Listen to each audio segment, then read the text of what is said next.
नमस्कार।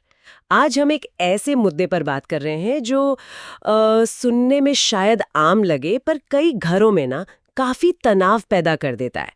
ये कि पत्नी का बार बार अपने मायके चले जाना और कभी-कभी तो वजह भी साफ नहीं होती। पति के लिए ये स्थिति वाकई बहुत परेशान करने वाली हो सकती है। हमारे पास इस पर कुछ आर्टिकल्स हैं, कानूनी विश्लेषण भी है, वकीलों की राय, कोर्ट के मामलों के उदाहरण, सब कुछ है। तो आज हम इसी मुद्दे को थोड़ा खंगाल रहे हैं, इसके भावनात्मक, सामाजिक और हाँ, खासकर कानूनी पहलू को। और पता है सबसे दिलचस्प बात क्या निकली इन सोर्सेज में? ये सिर्फ घर की अनबन या रूठने मनाने का मामला नहीं है हमेशा। कुछ खास हालात में कानून इसे मानसिक क्रुअल्टी मेंटल क्रुअल्टी भी मान सकता है। चलिए समझते हैं इसे जरा। अक्सर ये होता है, जैसा सोर्स बताते हैं, कि पत्नियां कभी छोटी छोटी बात पर रूठ गईं, हाँ, या बिना बताए ही मायके चली गईं। बिल्कुल। और ये एक आध बार की बात नहीं होती, हाँ भाई, तो ये सिलसिला सा बन जाता है। पति फोन कर रहे हैं, मैसेज कर रहे हैं, कोई जवाब नहीं या टालम टोल। जी, और पति सोचते रह जाते हैं कि आखिर हुआ क्या है। पूछो तो जवाब मिलता है कुछ नहीं। हाँ, ये कुछ नहीं बहुत कॉमन है। और फिर ऐसा लगने लगता है कि ससुराल जैसे कोई धर्मशाला हो, जब चाहा आ गए, जब चाहा चले गए। ये वाकई बहुत मुश्किल होता है पति के लिए। बिल्कुल। और देखिए, कानूनी नजरिए से ये चीज अहम हो जाती है। जैसा एक वकील ने भी साफ किया है, पत्नी का ये लगातार बार बार मायके जाना, वो भी बिना किसी ठोस वजह के, और पति कोशिश कर रहा है वापस लाने की पर पत्नी आ नहीं रही। जी, ये जो पैटर्न है ना, हाँ, ये मानसिक क्रूरता के दायरे में आ सकता है। अच्छा, जी, हिंदू मैरिज एक्ट 1955 का सेक्शन 13(1)(a यही कहता है कि अगर एक साथी का बर्ताव ऐसा है जिससे दूसरे को गंभीर मानसिक तकलीफ हो रही है, मतलब साथ रहना ही दूभर लगने लगे, तो वो क्रूरता है। हाँ, उसे क्रूरता माना जा सकता है। ये तो काफी गंभीर बात हुई, पर क्या इसका मतलब ये है कि थोड़ी नोकझोंक हुई, पत्नी मायके गई और पति सीधा कोर्ट पहुंच जाए? कोई और रास्ता नहीं? नहीं नहीं, बिल्कुल नहीं। देखिए, कोर्ट जाना आखिरी रास्ता होना चाहिए।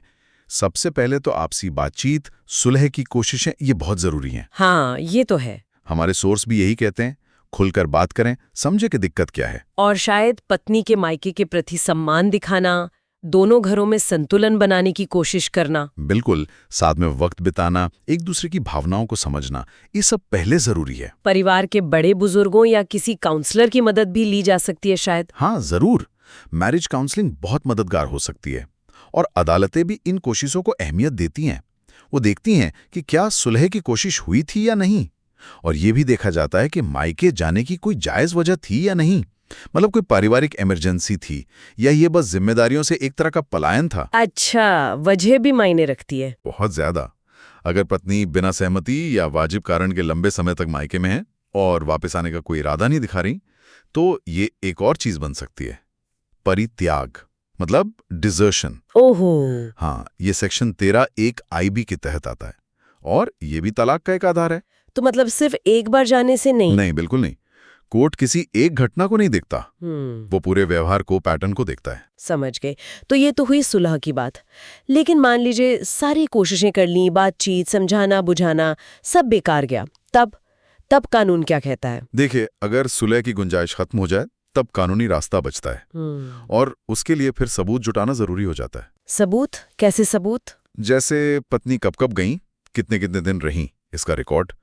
क्या आपने उन्हें वापस लाने की कोशिश की? फोन कॉल्स, मैसेजेस, ईमेल, कुछ भी।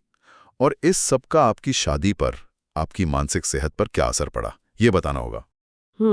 इसके बाद एक अच्छे वकील से सलाह लेकर मानसिक क्रूरता या परित्याग जो भी लागू होता हो, उसके आधार पर तलाक की अर्जी दी जा सकती है। हाँ, और अदालतों ने ऐसे मामलों में काफी अहम फैसले दिए भी हैं। हाँ, कुछ उदाहरण है? जी बिल्कुल।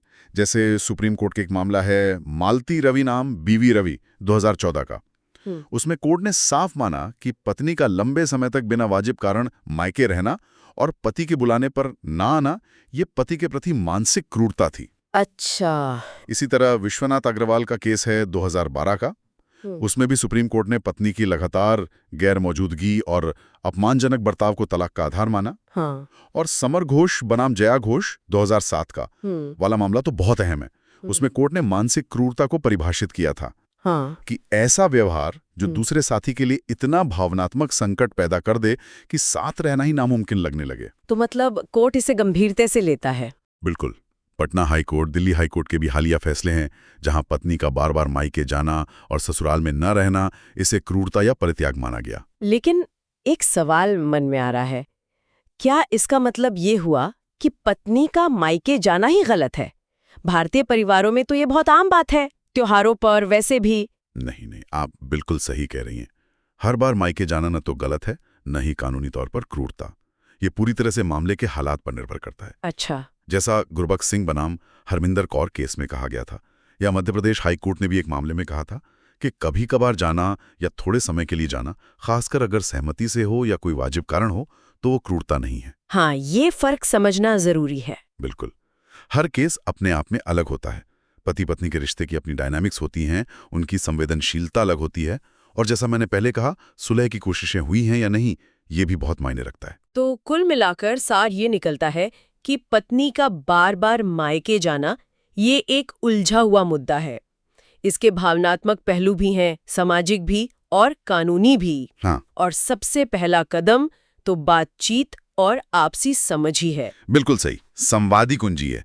लेकिन अगर ये रवैया लगातार बना रहे, बिना किसी ठोस वजह के, सारी कोशिशें नाकाम हो जाएं और पति को वाकई गहरी मानसिक पीड़ा पहुंच रही हो, तो फिर कानून इसे नजरअंदाज नहीं करता।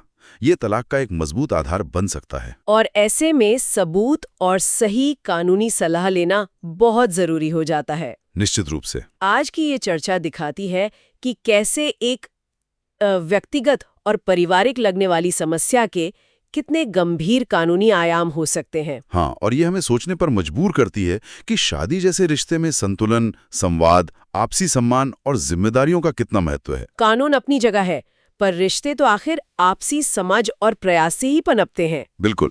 और जाते जाते एक सवाल हम सबके सोचने के लिए छोड़ जाते हैं। आज का जो समाज बदल रहा है, उसमें मायके और ससुराल के प्रति जो लगाव है, जो जिम्मेदारियां हैं, उनके बीच वो सही स्वस्थ संतुलन कैसे बनाया जाए ताकि रिश्ते बोझ ना लगें, बल्कि और गहरे हों और मजबूत हों।